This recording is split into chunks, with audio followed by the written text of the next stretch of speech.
السلام علیکم ورحمۃ اللہ وبرکاتہ۔ آج کی ہماری ویڈیو کا جو ٹاپک ہے وہ یہ ہے کہ جب بندہ کھانا کھانا شروع کرتا ہے تو اگر کھانا شروع کرنے سے پہلے وہ بسم اللہ نہیں پڑھتا تو شیطان اس کے ساتھ مسلسل بیٹھ کر کھانا کھاتا ہے۔ ایک صحابی تھے، وہ آپ صلی اللہ علیہ وسلم کے پاس بیٹھ کر کھانا کھا رہے تھے تو انہوں نے جو ہے وہ بسم اللہ نہیں پڑھی تھی۔ تو جب ان کا آخری لقمہ رہ گیا اور وہ منہ کی طرف انہوں نے اس لقمے کو اٹھایا تو پھر انہوں نے پڑھا بسم اللہ اولہ و آخرہ، تو آپ صلی اللہ علیہ وسلم ہنسنے لگے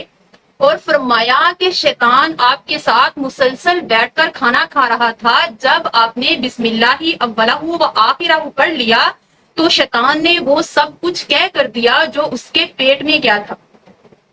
تو ناظرین دیکھیے کہ شیطان جب انسان شروع میں بسم اللہ پڑھنا بھول جائے تو اسے چاہیے کہ وہ کھانے کے درمیان میں یا آخر میں جب بھی اسے یاد آ جائے تو اسے چاہیے کہ وہ بسم اللہ اولہ و آخرہ پڑھ لیا کرے۔